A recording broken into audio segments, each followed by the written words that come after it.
예레미야는 하나님께 부름받은 선지자입니다. 선지자가 필요한 이유가 무엇입니까? 선지자가 하나님의 말씀을 전하는 사람이죠. 하나님의 뜻이 이렇다. 지금 너희의 행위가 옳지 않다. 너희의 행위를 바라보신 하나님의 마음이 지금 이렇다. 그래서 그들을 향한, 하나님 백성을 향한 하나님의 뜻을 온전히 전하는 그 중간 역할을 하는 사람이 바로 선지자입니다.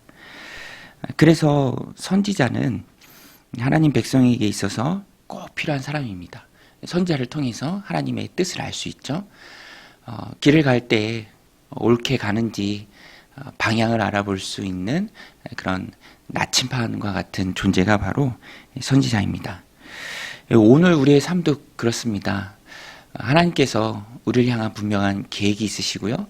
또 하나님께서 우리의 삶을 인도해 가십니다. 말씀을 통해서, 기록된 말씀을 통해서, 또 선포되는 말씀을 통해서, 환경과 어떤 특별한 상황을 통해서 하나님께서 우리에게 말씀해 주실 때가 있어요. 말씀하신다면 그것을 바로 깨닫고 우리가 하나님의 뜻을 분별하고 나아가는 것이 중요하다라는 것입니다. 특별히 오늘 본문에 보면 하나님께서 징계를 주시기도 하십니다. 오늘 본문에 보면 너희 자녀들을 때렸다, 징계했다 이런 말씀이 나옵니다. 그런데 그들이 그 징계를 받아들이지 않았습니다. 하나님께서 분명히 말씀하셨지만 또 징계하셨지만 받아들이는 사람들 편에서 그것을 옳게 받아들이지 않았어요. 그래서 그 하나님의 징계가 그들에게 무익하게 되었습니다. 말씀하셨지만 듣지 않고, 알려주셨지만 귀를 닫았고, 하나님의 분명한 뜻이 이것이다 라는 것을 깨닫는 데까지 나아가야 했지만 그들 스스로 받아들이지 않고 거부했기 때문에 그런 하나님의 징계가 무익하게 여겨졌습니다. 30절에 보면 내가 너희 자녀들을 때린 것이 무익함은 그들이 징계를 받아들이지 아니함이라. 너희 칼이 사나운 사자같이 너희 선지자들을 삼켰느니라. 오히려 하나님의 말씀을 전하는 선지자들을 말씀처럼 사나운 사자같이 칼로 삼켰다라는 것입니다. 듣지 않았죠. 여러분, 근데 이것이 참 중요한 의미를 가집니다. 잠언에도 보면, 잠언 3장에도 보면 징계를 거부하지 않고 그것을 받아들이는 것이 지혜다라고 말합니다.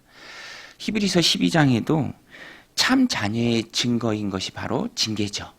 징계가 없으면 사생아지 아들이 아니다, 자녀가 아니다라고 말하고 있습니다. 그들은 왜 하나님 사랑의 또 다른 표현인 징계를 받아들이지 않았을까? 징계는 사랑의 다른 얼굴이죠. 사랑하기 때문에 부모가 관심을 갖고 자녀를 대하는 것 아닙니까? 마음대로 살아도 내버려둘 부모가 세상에 어디 있겠습니까? 당연히 사랑의 표현이 징계로 나타나는 것이죠. 그런데 그것이 무익하게 될 정도로 그들은 징계를 거부했고 받아들이지 않았습니다. 오히려 그 말씀을 전하는 선지자들을 해했죠. 그 이유가 무엇입니까? 그들은 하나님을 잊어버렸습니다. 32절에 보면 처녀가 어찌 그 폐물을 잊겠느냐, 신부가 어찌 그 예복을 잊겠느냐, 오직 내 백성은 나를 잊었나니 그 날수는 셀 수 없거늘. 그들의 마음 가운데 하나님을 잊었습니다. 양심이 마비되었고요. 그래서 악한 일들을 서슴없이 행했습니다. 하나님을 잊었으니까, 더 이상 그 징계를 받아들이지 않고 거부하니까. 그래서 35절에 보면 그들은 악한 일을 하면서도 착각을 하고 있습니다. 스스로 무지하다. 양심이 마비되는 것이죠. 35절에 보면 그러나 너희는 말하기를 나는 무죄하니 그의 진노가 참으로 내게서 떠났다 하거니와 보라 내 말이 나는 죄를 범하지 아니하였다 했으므로 내가 너를 심판하리라. 이것이 심판의 목적, 심판의 이유가 됩니다. 나는 무죄하다, 죄를 범하지 않았다, 그렇게 착각하고 있는 것, 죄를 범하는 중에 있으면서도, 피를 흘리면서도, 그래서 옷단에 그 피가 묻어 있으면서도 스스로 나는 죄를 범하지 않았다라고 말하는 그 이유가, 말하는 것이 바로 심판의 이유가 되어버립니다. 그러니까 이 말씀을 보면 하나님 선지자를 통해서 말씀하세요. 그러나 그것을 거부해 버립니다. 징계를 받아들이지 않아요. 하나님을 잊어버립니다.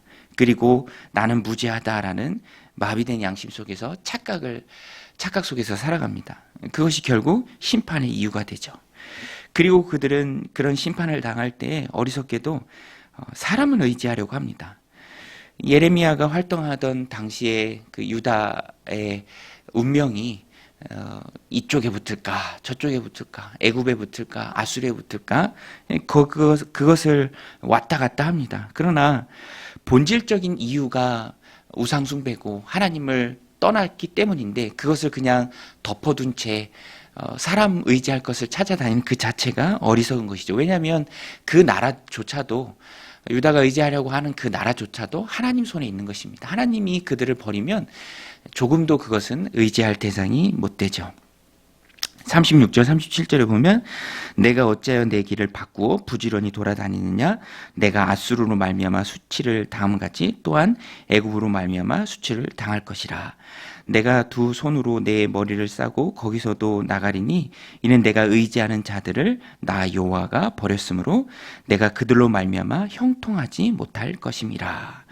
그들이 의지하는 사람들조차도 하나님 손에 있습니다. 하나님이 버리면 그들로 말미암아 도움을 얻지 못합니다. 형통하지 못하다라는 것입니다. 소용없는 일이죠. 그래서 오늘 말씀을 통해서 우리가 깨닫는 것이 두 가지입니다. 첫 번째는 내가 아무리 스스로 눈을 감는다 할지라도 징계를 거부한다 할지라도 내 죄가 없어지는 것은 아니죠. 또 그 가운데 심판을 당할 때 사람이 도움의 대상이 되지 못한다라는 것입니다. 그들 역시 하나님 손에 있죠. 그래서 이 말씀을 통해서 우리가 깨달아야 할 것은 어찌되었든지 하나님 앞에 나와서 하나님 앞에 깨닫고 돌이키고 또 회개하는 것이 중요하다라는 것입니다. 하나님 앞에서 깨닫고 돌이키고 회개하는 것이 내 삶을 온전히 세워나가는 유일한 길이죠. 그 심판을 피하는 유일한 길입니다. 정답은 징계가 있을 때 그 징계를 통해서 내가 깨닫는 것입니다. 내게 말씀하시는 그 하나님의 음성을 듣는 것이죠. 기록된 말씀을 통해서 또 선포된 말씀을 통해서 어떤 사람을 통해서 주는 말씀, 특별한 환경과 상황을 통해서 돌이키라, 바꾸라, 깨닫고 변화되라 라고 말씀하시는 그 하나님의 음성을 깨닫는 것이 유익이 된다라는 것입니다. 그래서 오늘 우리는 징계가 무익한 삶이 아니라 징계가 유익한 삶을 하나님 앞에서 살아내야 합니다.